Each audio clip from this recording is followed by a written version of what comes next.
O saúde a todo o povo de Deus no Pai do Senhor. Amém. Igreja, vamos ficar de pé para a gente ler a palavra de Deus, para a gente ganhar tempo. Abre a tua Bíblia em João, o Evangelho 3.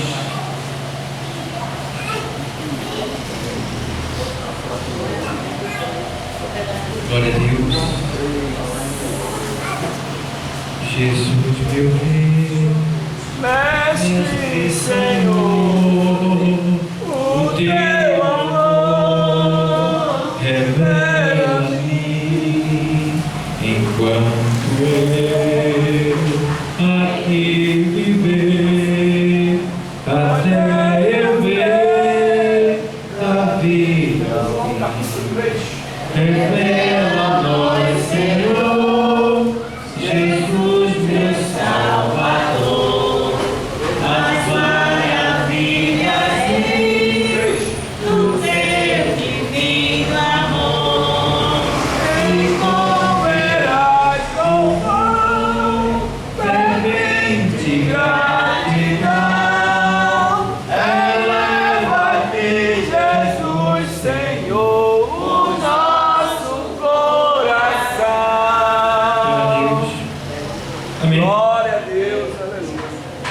3, primeiro diz assim: e havia entre os fariseus um homem chamado Nicodemos, príncipe dos judeus. Este foi ter de noite com Jesus e disse-lhe: Rabi, bem sabemos que és mestre vindo de Deus, porque ninguém pode fazer estes sinais que tu fazes sem Deus. Jesus respondeu e disse-lhe: na verdade te digo que aquele que não nascer de novo não pode ver o reino de Deus. Glória a Deus. Obrigado, Deus, por essa palavra. Aleluia. Use ela, Pai, em nome de Jesus, e fale conosco. Amém. Glória a Deus. Meu Jesus, tu és bom. Glória a Deus. Tu és tudo pra mim. Oh, amada igreja do Senhor, eu li um texto da Bíblia aqui, que ele é um texto que podemos chamar de texto áureo da Bíblia, porque todo mundo que é crente já ouviu esse versículo. E já ouviu essa pronúncia de se nascer de novo, né? De que se é necessário nascer de novo. Então, isso aqui é importante para nossas vidas, porque a palavra de Deus ela é viva. A palavra de Deus, a Bíblia Sagrada, ela é viva, ou seja, você lê um livro, lê um jornal, aquelas palavras elas passam. Mas quando você lê a Bíblia, não, a Bíblia ela é nova o tempo todo. Então, quando a gente lê esse texto, a gente diz assim: puxa, eu já ouvi esse texto, ele vai trazer alguma coisa de novo para você. Alguma coisa de novo ele vai trazer. Glória a Deus. E outra coisa, às vezes Deus repete uma palavra para a gente. Por quê? Porque a gente escutou essa palavra há 3 meses atrás e até nos corrigimos. Mas aí a gente tem tendência em sair do caminho, em se desviar. Não se desviar dizendo que deixou a igreja, saiu do evangelho, foi para o mundo. Não, é se desviar estando dentro da própria igreja. Está entendendo? Como assim? Pelo seu comportamento, pela sua forma de falar, de agir, de pensar. Tá? Então, existem muitos comportamentos nossos que demonstram para nós mesmos que nós estamos, de certa forma, nos desviando. E entendendo que uma pessoa, ela nunca se desvia de Deus do dia para a noite. Entenda bem. Ninguém nunca se desvia do dia para a noite. Ah, tem, mas não é assim. Quando a pessoa vem se desviar, ela já vinha se desviando há um bom tempo. E isso acontece quando a gente começa a deixar de orar, de ler a palavra, de ouvir a palavra, de amar nosso próximo, de perdoar nosso próximo, de andar em comunhão um com os outros. Quando a gente para de evangelizar, isso tudinho é um desvio que vai aumentando ao ponto de chegar em determinado ponto que a pessoa diz, quero mais. Aí você pensa que a pessoa se desviou ali naquele dia, não, ela já vinha se desviando há um pouco tempo.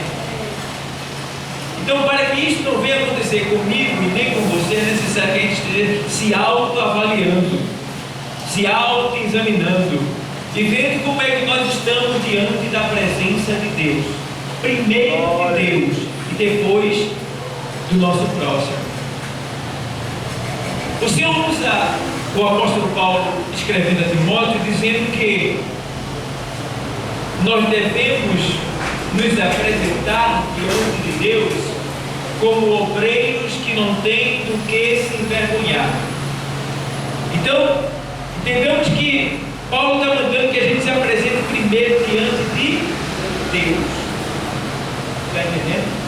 Por que diante de Deus? Porque se a gente se apresentar com perfeição diante de Deus, a gente vai estar de maneira excelente para o mundo. Por quê? Deus vê o nosso coração. Deus sabe de tudo. E Ele sabe como nós estamos hoje. Tá? E Ele sabe aonde tocar para a gente melhorar. Então é importante que a gente se apresente diante de Deus. E se apresentar diante de Deus é reconhecer a sua palavra. Tá? Reconhecer a sua palavra é o quê? É usar a sua palavra para a sua vida, é viver a palavra de Deus. Tá? E dizer assim, eu quero te obedecer, tu és o meu Senhor. É se colocar no querer de Deus. Mas vamos entrar no texto que diz exatamente assim: e havia entre nós um fariseu, e havia entre os fariseus um homem chamado Nicodemos, príncipe dos judeus. Quem era esse Nicodemos? Era um sacerdote, podemos dizer assim, um homem de Deus, tá? Um homem que pregava a palavra de Deus, que orava na sinagoga, um homem que tinha conhecimento bíblico, conhecimento teológico. Ele era considerado como um homem que conhecia a Deus. Mas a Bíblia diz que nesse tempo Jesus estava rodeando aquelas circunvizinhanças, aquelas cidades, e Jesus operava muitos milagres por onde passava.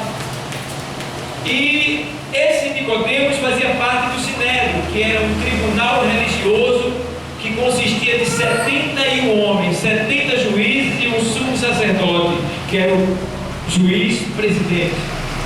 E Nicodemos, ele estava ciente de quem era Jesus, porque ele já havia visto, né, as obras do Senhor. E havia uma promessa de que quando o Messias viesse, ele iria operar milagres que ninguém nunca operou. Tá? Então, um dos sinais de que Jesus é o Messias enviado por Deus é que ele purificava leproso, ele levantava paralítico, ele abria os olhos do cego, ele ressuscitava mortos. Glória a Deus. Entendeu? E a prova disso ele deixava bem claro mesmo. A Bíblia diz que quando Lázaro adoeceu e foram levar a notícia até Jesus, já fazia 3 dias que Lázaro estava doente. Jesus poderia sair correndo, porque ele era amigo de Jesus, para curá-lo. Mas o Senhor disse: essa enfermidade não é para a morte, mas sim para a glória de Deus. Veja bem, o que era que Jesus estava querendo mostrar ali: o poder, e ao mesmo tempo ele estava querendo tirar a dúvida de que ele é o Messias. Por quê? No 4º dia Lázaro morre, né? Ali, morreu. Não foi exatamente no 4º dia, mandaram avisar ele assim que ele estava doente, né? E diz o texto que ele não foi de imediato hiato, ele deixou passar e foi no quarto dia. Quando ele foi no quarto dia, no texto de João 11, que quando chega lá, ele vai falar com a sua irmã, ela diz: olha, Senhor, ele já é de 4 dias, ele já cheira mal. Quer dizer que ele não tinha morrido naquele dia, já tinha morrido antes. Então, o que eu quero dizer com isso aí? Que havia uma tradição entre os judeus que até 3 dias o espírito rodeava o corpo, então ele poderia ressuscitar. Se Jesus viesse no 3º dia, ressuscitar Lázaro seria moleza para os judeus, porque ele iria dizer: o espírito é que rodeia o corpo. Mas Jesus deixou para mim no 4º dia, porque no 4º dia já não tinha mais espírito, e se ele ressuscitasse, seria um milagre que só o Messias poderia fazer. Então Jesus vem no 4º dia, quando o corpo já estava inchado, podre, né? Seus órgãos já estavam estourando ali, e ele ressuscita Lázaro ali, para mostrar que ele tem poder sobre a morte e sobre a vida, e que nada pode lhe deter quando ele quer operar. Então entende bem. O que eu quero mostrar para vocês com isso aqui é que Jesus, ele está deixando bem claro aqui que ele pode tudo na tua vida. Não tem nada que ele não possa na tua vida. Pode ser que tenha algo na tua vida que você decide: isso aí é impossível, isso aí não tem mais jeito, não se deixe levar por essa tentação de dúvida. Não. Porque se Deus, ou seja, se Jesus, ele ressuscitou a Lázaro com 4 dias ali, já cheirando mal, 4 dias de morto, trazendo à existência aquele corpo podre, restaurando, colocando ele de pé com plena saúde, então não duvide que Deus, ele não possa te dar mais saúde. Não duvide que Deus não possa restaurar a saúde de alguém que você está orando, que você está pedindo a cura. Não duvide que Deus não possa trazer de volta aquilo que já se perdeu, aquilo que talvez até você já esteja chorando porque se perdeu, como esses irmãos de Lázaro, e muitas pessoas estavam se lamentando porque Lázaro morreu. Ele não poderia estar aqui para dar vida a ele, ele não era o melhor amigo dele, porque as pessoas não entendem o trabalhar de Deus, querem que ele venha quando elas querem, mas Deus não é sujeito a nós, ele não é sujeito ao tempo, ele vem quando ele quer, ele opera quando ele quer. Agora eu quero te dizer uma coisa, que quando ele faz bem feito. Faz bem feito. Ele não erra não. A gente é que é apressado. E Nicodemos era um homem que ele conhecia as obras do Senhor Jesus Cristo, sabia que ele era Messias e foi ter com ele. E quando aquele homem muito entendido foi ter com Jesus, Jesus disse: olha, ele elogia Jesus e diz: Rabi, bem sabemos que és mestre vindo de Deus, porque ninguém pode fazer estes sinais que tu fazes se Deus não for com ele. Ou seja, nós sabemos, ele e o Sinédrio sabia, eles 70 homens sabiam que Jesus é o Messias, mas queriam matá-lo, né? E ele disse assim: olha, aí Jesus faz assim, olha, Jesus respondeu e disse: na verdade te digo, que aquele que não nascer de novo não pode ver o reino de Deus. Então o que eu quero trazer para vocês nessa tarde? O fato do novo nascimento. Ah, pastor, eu já nasci de novo, já aceitei Jesus, mas todo dia a gente tem que morrer. Todo dia a gente tem que se converter. Todo dia a gente tem que nascer de novo. Porque, Jesus respondeu e disse: na verdade te digo, que aquele que não nascer de novo não pode ver o reino de Deus.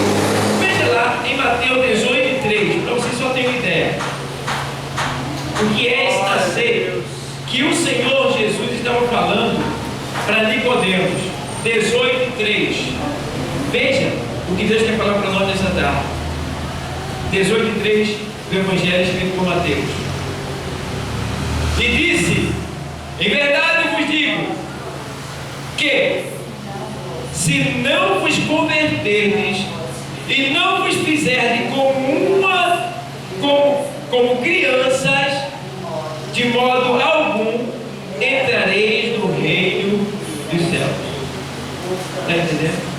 O que é se tornar como uma criança? Ei, analise a vida de uma criança. Eles discutem aqui, daqui a pouco estão agarrados ali. A criança, ela não tem vaidade. A roupa que você vestir nela, ela está bem vestida. O que você der para comer, ela come. Ela não reclama, ela está pronta para receber o que o pai dá. E às vezes, irmão, a gente não é criança de Deus. A gente não se torna como criança para Deus. A gente fica como um adulto muito velho na presença de Deus. Por quê? Deus quer nos dar as coisas e isso não gosto disso, não gosto daquilo. Querendo ensinar Deus, ou querendo, sei lá, fazer com que Deus nos dê aquilo que a gente quer na hora que a gente quer. E a gente está errado. A gente tem que ser como criança. E uma criança, como é que ela é? Dependente do pai. Ela está sujeita ao que o pai quer. Ainda que muitas vezes ela chore, mas o pai está dando porque sabe que é o melhor para ela. Então assim somos nós, temos que receber o que vem de Deus, porque tudo que vem de Deus é bom para a nossa vida. Então, se não vos convertermos e não vos fizermos como criança, de maneira nenhuma podereis entrar no reino de Deus. Então, igreja, quando fala de reino aqui, está falando do reinado de Cristo. Quando Cristo vai vir reinar a terra, vai governar a terra, nós estaremos com Ele com um corpo glorificado, transformado. Será um tempo de paz, de luz, de amor, de alegria, onde não haverá morte para nós, nem tristeza, nem angústia, nem pobreza, nem dor, nem choro, nem pranto, nem lamento, olha, irmão, não haverá nada de ruim, tudo será belo e maravilhoso para a nossa vida. Mas Ele está dizendo, se a gente não se converter agora, completamente, a gente não vai estar nesse momento com Ele. Se Deus está falando isso hoje, é porque provavelmente tem pessoas que estão aqui nessa tarde, ou que estão nos assistindo pelo YouTube, que provavelmente está precisando se converter completamente. Talvez você esteja saindo do caminho que Deus trilhou para você, traçou para você. Talvez você não esteja obedecendo Deus como Ele quer que você obedeça. Eu não sei o que está acontecendo, mas você sabe, porque Deus é quem está falando. Eu não sei de nada como pastor, mas Deus sabe de tudo e você também sabe o que Deus está querendo dizer para você. Glória a Deus. Então, amados, é necessário que a gente vença a nossa carne. Porque o novo nascimento é quando você mata a sua velha natureza. É quando você vence a sua velha natureza, tá? Aquela natureza que te fazia viver no pecado, na prática do erro, né? Indo contra a vontade de Deus, contra o querer de Deus, entristecendo o Espírito Santo. Isso aí é a velha natureza, é o velho homem. Então Deus não quer que a gente torne mais a esta natureza, e sim que a gente todo seja uma nova criatura. Porque o Senhor diz a sua palavra na primeira carta do apóstolo Paulo aos Coríntios 5 e 17, ele diz que as coisas velhas já passaram, não é isso? Eis que tudo se fez. Está entendendo? E o apóstolo Paulo, ele também diz na sua carta aos Gálatas 2:20, ele diz, olha, já estou crucificado com Cristo, e vivo não mais eu, mas Cristo vive em mim. Ele disse, eu estou crucificado com Cristo, e vivo não mais eu, ou seja, ele já não vive mais, ele já não faz mais a vontade dele. Ele deixou que Deus habitasse nele e dominasse ele, guiasse ele. É o tipo da coisa, a pessoa vem da carne e aí bate na sua face. Na sua face. Ó, imagina. Isso é uma desonra, não? É vergonhoso.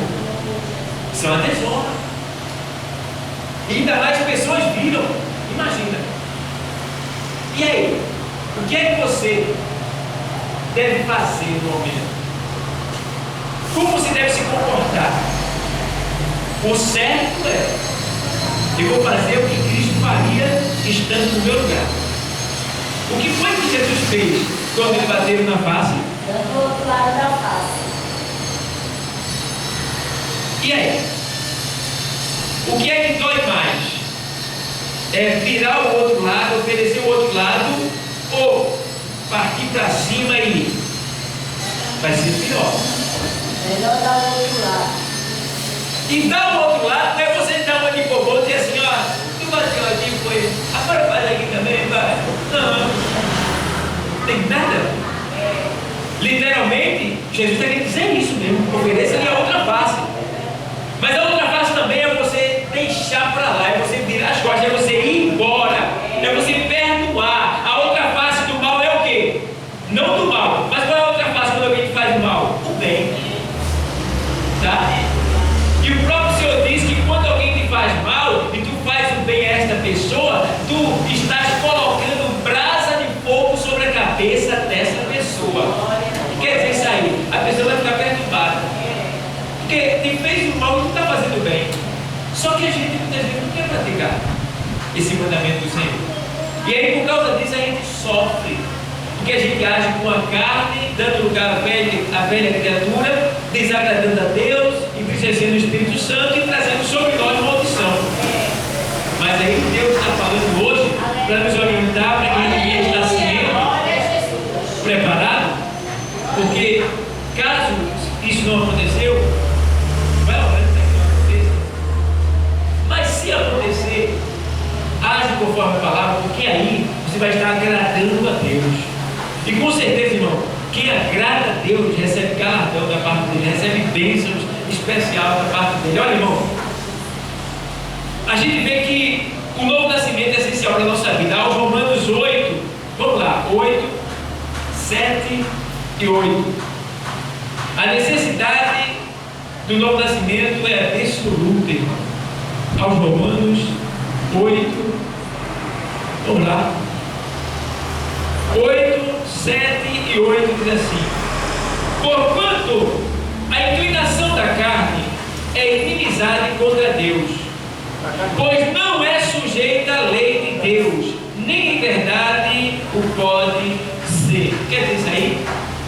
Deus está dizendo na sua palavra que a tua carne, a tua natureza, o teu íntimo, a tua natureza pecaminosa antiga, ela não é convertida não. Você é crente, mas você ainda tem um ímpio dentro de você. Você ainda tem um incrédulo dentro de você. Que incrédulo é esse? A tua carne. É a luta danada. É por isso que, veja o que é diz o 8. Portanto, os que estão na carne não podem o quê? Agradar a Deus. Então, se você está na carne, que é a velha criatura, a velha natureza, os velhos comportamentos, a antiga vida, está dizendo que você não pode, de maneira nenhuma, agradar a Deus. Está dizendo que não pode agradar a Deus. Aí ele diz assim, olha, nem em verdade, aí ele diz assim, não pode agradar a Deus, pois não é sujeita à lei de Deus, nem em verdade o pode ser. O que é que ele está dizendo aqui? Que a tua natureza nunca vai se converter. Quem se converteu foi teu homem interior. Está entendendo? Foi a tua pessoa interior. A gente se converteu no entendimento, na mente, no espírito. Não foi na natureza do corpo. É por isso que existe uma grande luta dentro de mim, dentro de você, dentro de cada um de nós. Essa luta que está na carta aos Gálatas. Veja lá, aos Gálatas 5,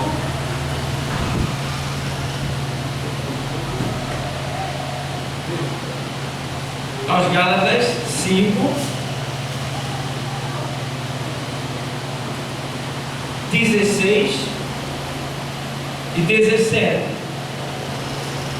Olha o que ele diz: digo, porém, andai em espírito e não cumprireis a concupiscência da carne. Paulo dizendo para a gente andar em espírito. Entende uma coisa? Nós somos corpo, alma e espírito. Tá? Nosso corpo simboliza a nossa natureza pecaminosa, caída. Temos dentro de nós também a alma. E temos em nós também o espírito humano que foi dado por Deus. Então o espírito que Deus nos deu, ele está pronto para adorar a Deus. Pode ver que o Senhor diz assim: na verdade o espírito está pronto, mas a carne é fraca. Está entendendo? Então o nosso espírito está sempre pronto para adorar a Deus. E agora, depois de sermos de Deus, nós recebemos o acréscimo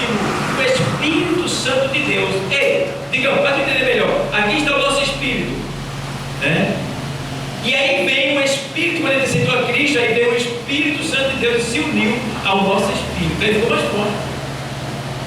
Aí é que acontece essa luta aqui, quando o apóstolo Paulo diz assim, ó, digo, porém, andai em espírito. Aqui ele está falando do Espírito de Deus, e não cumprirei com concupiscência da carne. Ou seja, Paulo está dizendo, ei, anda olhando para a palavra, olhando para Jesus, fazendo o querer de Deus, obedecendo, fazendo conforme Ele tem te mandado fazer, conforme tu tem ouvido na sua palavra, vai andando conforme esse querer de Deus. É isso que Ele está dizendo. Não cumpra a concupiscência da carne. O que é concupiscência da carne, pastor? São os desejos desordenados, a raiva, a ira, a contenda, desejo de se vingar, de matar, de destruir, né? São essas coisas que vêm da carne. Isso tudo é como faz parte da concupiscência carnal. É o desejo que a carne tem, e a carne se alimenta de tudo que é ruim, de tudo que é perverso, de tudo que manda a gente para o inferno, é que a carne se alimenta. Então a gente tem que ter esse zelo, esse cuidado de não se deixar levar pelo desejo da nossa carne, que nos atrai para a morte, e sim se deixar levar pela vontade do Espírito. Quem está entendendo, diga amém. Amém. Versículo 17. Porque a carne cobiça contra o... Veja bem, aí está dizendo que a carne, mais uma vez, a nossa natureza pecaminosa, ela cobiça contra o Espírito. Esse Espírito aqui é o de Deus. Está entendendo? É aquela guerra. Tu quer vir para a igreja, mas a carne quer assistir a novela. Tu quer vir para a igreja, mas a carne quer ir para a cama dormir. Tu quer vir para a igreja, mas a carne quer conversar. E aí às vezes, irmão, se tu estiver vigiando, parece que o diabo sabe, e aí ele manda o alimento da nossa carne. Me lembro de pessoas que uma vez eu estava assim, conversando com a pessoa disse assim, ô pastor, eu não vim, porque na hora que eu ia vir para a consagração, aí chegou o irmão meu lá em casa. Aí eu disse, por que você não trouxe ele? A gente tem que entender uma coisa, que quando você promete algo para Deus, ninguém pode pedir que você cumprir com isso não. Porque quem vai perder é você. E o diabo vai trabalhar para que você não cumpra com a sua palavra. Então, se você prometeu, cumpra. Não tem isso que irmão chegou, mãe chegou, pai chegou, meu filho chegou. Não está morrendo a pessoa? Se estiver morrendo, leva para o hospital, Deus vai entender. Mas se não está, rapaz, tu me perdoa, eu vou ter que ir. Daqui a 2 horas eu estou de volta. Faça assim. Você vai estar agradando a Deus. Glória a Deus. Está entendendo? Porque se a gente promete algo para Deus, irmão, e não cumpre, irmão, muita gente diz amém e a gente é um tremendo mentiroso da igreja. Porque amém quer dizer assim seja. Você disse para Deus que está pronto para fazer conforme do jeito que Ele quer. E aí você diz amém e no dia de cumprir com o seu amém, você farrapa por isso ou por aquilo. E aí?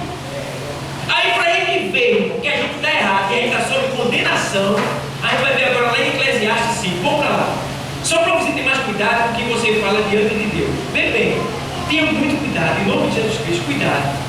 Porque tem muito tempo que está sofrendo por estar dizendo amém e não cumprindo com o seu amém. Em Eclesiastes 5, veja bem o que é que diz aqui. Você vai, meu Deus do céu, só se a pessoa não tiver temor, se não quiser, ligar nele. Tá? Mas vê bem, vamos ler no começo. 5 primeiro. Guarda o teu pé quando entrares na casa de quem? De Deus. E inclina-te mais a ouvir do que a oferecer sacrifício de tolos, pois não sabem que fazem mal. Ó, ele está dizendo, inclina mais a ouvir do que a oferecer sacrifício de tolos. Ouvir, você vai ouvir tudo que está sendo falado. Você está ouvindo aqui, né? Agora você só diga amém se você entender e estiver pronto para cumprir com essa palavra. Aí ele diz assim, ó, te inclina mais a ouvir do que a oferecer sacrifício de tolo. O que é sacrifício de tolo? É a pessoa dizer, amém, eu vou fazer assim, que no dia não fez. Sacrifício de tolo. Por que tolo? Porque tolo é todo aquele que não tem temor de Deus, que não respeita Deus e que não cumpre com a sua palavra para com Deus. É um tolo. Vai para o inferno. Então nós temos que ter zelo pela nossa palavra. Cuidado com a tua palavra.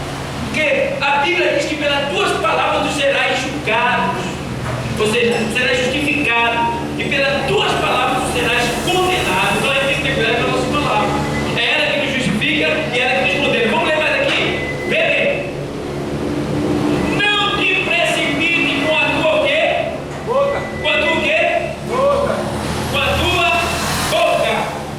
Nem o teu coração se apresse a pronunciar palavra alguma diante de quem? Deus. Ora, quer dizer que o quê? Que Deus está aqui. Deus está aqui. Hã? Aí ele vai assim, ó, porque Deus está no céu, no sentido literal, ele está no céu, mas o seu Espírito está aqui, é claro. Deus está no céu. E tu estás aonde? Sobre? A terra. Pelo que sejam poucas as tuas o quê? Palavra. Porque da muita ocupação vem os sonhos, e a voz do tolo da multidão das palavras. Tá? Quando a Deus fizerem algum voto, não tardes em o quê? Cumprir. Porque não se agrada de todos. O que votares, o quê? Cumpre. Paga. Cumpre, paga. Então a turma está vacilando muito. É por isso que a gente tem muito crente no acordo. E é de todo lado. Por quê? Porque tem sido infiel para com Deus. E a gente se torna infiel para com Deus com simples palavras. Amém. Se você não pode vir a uma consagração, veja o que Deus diz. Olha, inclina-te mais a ouvir. O pastor diz, vai ter uma consagração dia quinta-feira. Aí você ouviu bem e pensou, daqui para quinta-feira eu tenho nada marcado. Tá certo. Tenho nada marcado, então eu posso fazer essa consagração. Meu marido vai chegar, mas vai pronta a comida para ele, né? Meu filho vai chegar, eu ajeito lá, deixo tudo prontinho, eu posso estar aqui. Amém. Eu vou estar aqui. Na quinta-feira, o diabo vai trabalhar para tu não cumprir com esse amém. De alguma maneira, ele vai fazer isso de alguma coisa. Mas se você estiver vigilante e for temente a Deus dentro da palavra, você vai. Eu vou. Você vai chegar aqui. Irmão, só tem uma coisa que pode nos impedir de chegar aqui no lugar de Deus. É o socorro de alguma pessoa da nossa família, um filho, uma esposa, um marido, alguém que está no nosso lar aqui. Está entendendo? Aí Deus está vendo, todo mundo vai compreender, Deus também. Mas se está tudo bem, meu irmão, não se deixe levar, não se deixe embaraçar. Venha, cumpra com a sua palavra, que é para o teu próprio bem. Deus não precisa de mim nem de você, não. Ele conta comigo e conta contigo. Veja que Ele é Deus e continua sendo Deus eternamente. Agora eu e você que precisa dele, porque sem Ele a gente não é nada. É verdade. Então, amados, entende bem?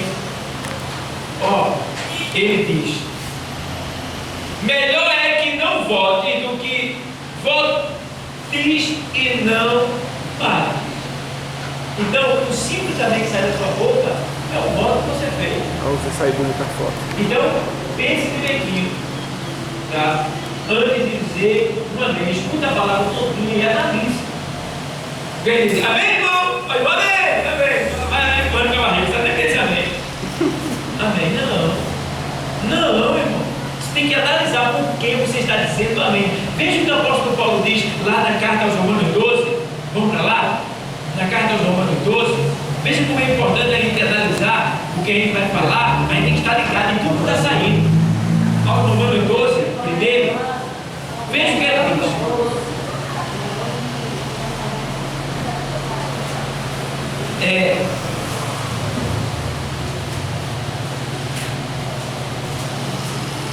Olha o que ele diz. Rogo-vos, pois, irmãos, pela compaixão de Deus, que apresenteis o vosso corpo em sacrifício vivo, santo e agradável a Deus.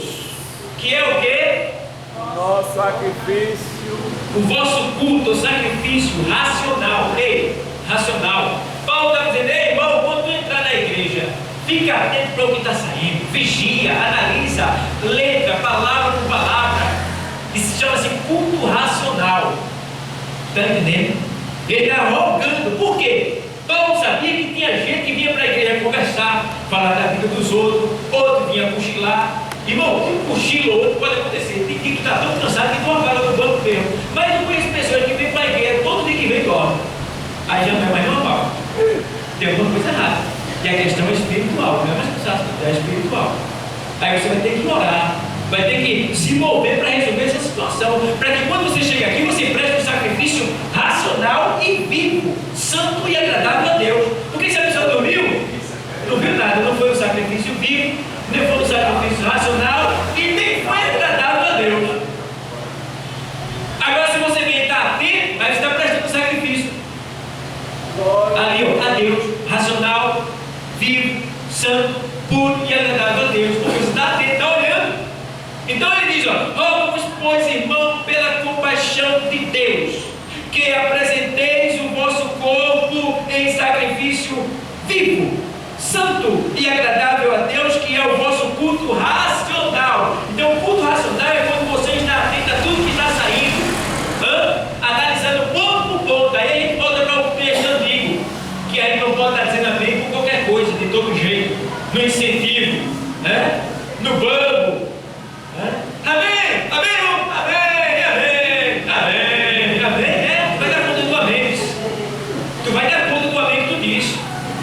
Aí quando chega a hora lá, dentro da prestação de conta, aí eu paguei isso aqui injustamente, assim, sei lá, eu não fico por merecer isso aqui não. Você estava em tal lugar e você disse amém. O que é amém? Concordou. E você não cumpriu com isso aqui. Aí tem muitos cristãos que vão perder muito da parte de Deus por essa razão. Porque disseram amém, não sabe nem quem disse amém, nem se lembra que disse amém, e nem sabe por que disse amém, e chegou o dia de cumprir com amém, e ele nem se lembrou também. E aí? Está pensando que amém é brincadeira? Então amém é coisa séria. Amém é uma palavra que é dita acerca de todos os assuntos que diz respeito ao céu. E o amém na linguagem antiga, do hebraico, mais adiante, diz que era uma linguagem que os eruditos, os reis, usavam para dizer assim que o rei, amém quer dizer, o rei é fiel para fazer cumprir da maneira que ele falou. E assim é Deus. Assim é Deus. Disse amém, Deus faz. Agora, se você disse amém, faça também. Porque Deus não vai perder nada. Vai perder é eu e vocês que não fizerem. Voltando para Eclesiastes, aí o final, vamos ver a continuação do texto. Não consiste que a tua boca faça pecar a tua o quê? Carne. Não consiste que a tua boca faça pecar a tua carne. Quando ele diz assim, não consiste que a tua boca, ele está querendo dizer, Deus está querendo dizer que tem hora que a gente fala, aí ele não é nem com a carne, de certa forma, até não vem nem dizer. Aí ele fala no impulso. No impulso. Está tão acostumado a dizer amém. Tão acostumado a falar. Então, ele não consiste que a tua boca faça pecar a tua carne. Vem, por Deus do céu. A tua carne. Nem digas diante do quê? Abre a tua Bíblia. Nem diga diante do. Vamos abrir a Bíblia? Não seja como um passarinho novinho. Abre a tua Bíblia para acompanhar a palavra e outra coisa. Você vai se lembrar, Eclesiastes 5 e 6. Você vai se lembrar, bebê, se eu ler, você vai se lembrar do que eu falei e vai lá de novo, porque você estava lendo comigo. Então você vai se lembrar. Se você não abre a sua Bíblia para ler comigo, você não vai se lembrar onde foi que eu falei. Isso também faz parte do culto racional, certo? Que Paulo está falando. Então, claro, tem aqueles que não podem, mas tem aqueles que podem. Então abre a tua Bíblia e lê. Então vê bem, não consistas que a tua boca faça pecar a tua carne, nem digas diante do anjo. Então tem o que aqui dentro?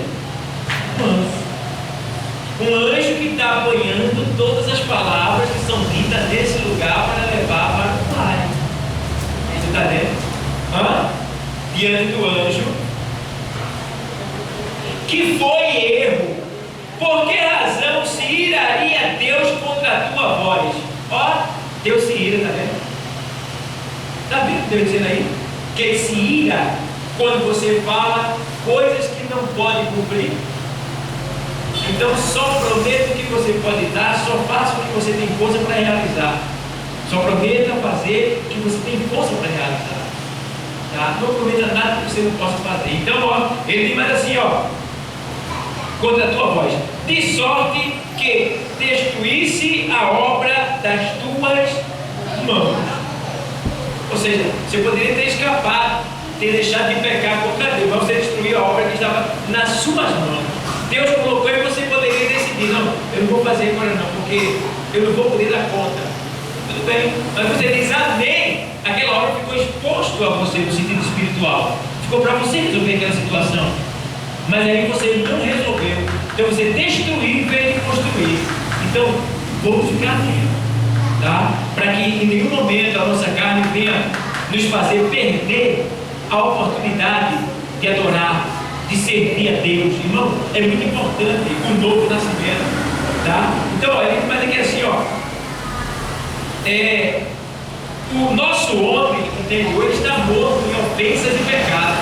Temos que ter esse zelo, esse cuidado. Por quê? Nós estamos andando com uma criatura que aqui e ali ela quer se levantar. Está entendendo? A nossa bela natureza quer se levantar para agir. Vem nos sonhos, nas tentações, nas afrontas que as pessoas fazem a você, nas humilhações. Aqui e ali, o velho quer se levantar para dar uma resposta, para meter a mão, para brigar, para dizer o quê? Está entendendo? Mas eles têm que estar em vigilância. Vigilância. Tá? E aí, ó, ele diz aqui assim, ó, que o velho homem, carta aos Efésios 2 e 1. Aos Efésios 2 e 1, o texto sagrado diz assim, vou ler para você. E vos vivificou estando vós mortos em ofensas e... Meu Deus. Deus nos vivificou quando nós estávamos mortos em ofensas e pecado. Está entendendo? Vivificou, Ele te deu vida, Ele me deu vida, Ele nos deu vida. E essa vida, irmão, tem a ver com saúde também, com paz, com alegria, com livramento. 5, olha o que ele diz. Estando nós ainda mortos em nossas ofensas, nos vivificou juntamente com Cristo, pela graça sois salvos. Eu gosto porque tem graça aqui nessa palavra. Porque tem hora que eu estou pregando essa palavra aqui, está dizendo, mas pastor, eu já não tenho demais, mas eu não consigo fazer isso que você está falando. Mas Deus tem graça para você. O que é graça? Favor que o outro não merece. Ou seja, ei, irmão, entenda uma coisa. Quando você erra, querendo acertar, Deus está com você. Porque Ele viu que você tentou, agora não acertou. Aí entra a graça de Deus. Por quê? A Bíblia diz que a palavra pecado, traduzido para a nossa linguagem, quer dizer errar o alvo. E a gente erra todo dia, não é verdade? Todo dia a gente erra. Pecado quer dizer errar o alvo. Aí eu pergunto para você: Jesus pecou? Não. Consequentemente, Ele não errou o. Então aquilo que você tentou fazer e não conseguiu, Ele já conseguiu com você. Aquilo que você diz, eu não consegui não, eu tentei, mas não consegui. Eu consegui com você, assim diz o Senhor. É por isso que Ele nos perdoa, por causa da graça, irmão. A graça, o favor que a gente não merece. É por isso que a gente vai para o céu. Por quê? Porque mesmo errando, a gente reconhece nosso erro, pede perdão e a graça vem. O sangue nos lava, nos purifica, a palavra também nos lava, e aí a gente vai sendo transformado cada dia, preparado cada dia para o grande encontro com o Senhor. Tu está entendendo? Então o que a gente precisa é o quê? Entender que precisamos nascer a cada dia, nascer de novo. Por quê? Porque o próprio Cristo, dele nós somos nascidos, tá? Nós somos nascidos pelo Espírito Santo. Quais são as características de um renascido? Ou seja, como é uma pessoa que nasceu de novo? Vamos ver aqui, segunda carta aos Coríntios 5 e 7.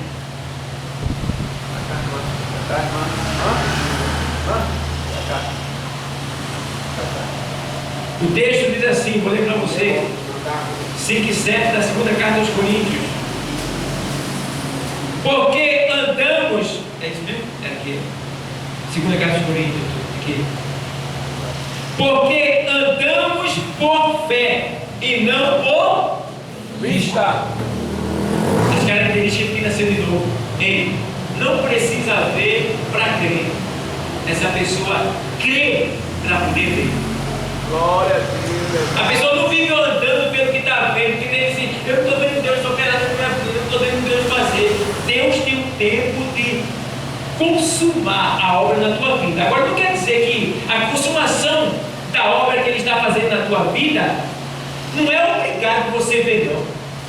Porque consumação é o término da obra que foi começada. Então Deus começou uma obra na vida de cada um que aqui está. Agora o tempo de terminar, só Ele que sabe, a gente não sabe não. O que é que Ele tem que fazer? Esperar. E essa consumação é na vida do teu filho, é salvação, é na libertação, é na cura, é na transformação, é no casamento, é numa briga que aconteceu, uma restauração, e daí vai.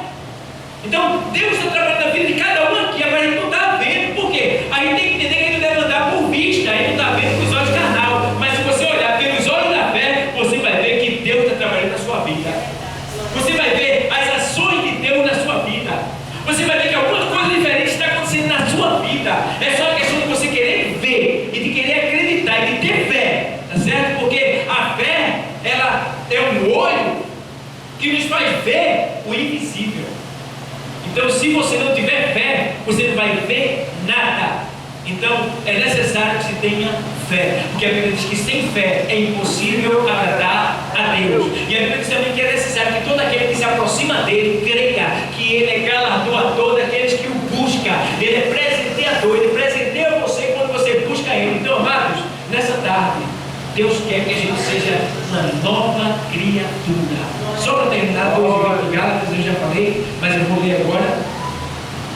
Ele diz assim, ó: já estou crucificado com Cristo.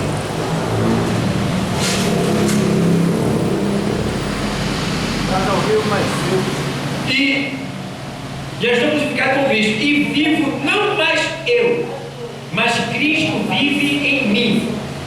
E a vida que agora vivo na carne, vivo-a na fé do Filho de Deus, o qual me amou e se entregou a si mesmo por mim.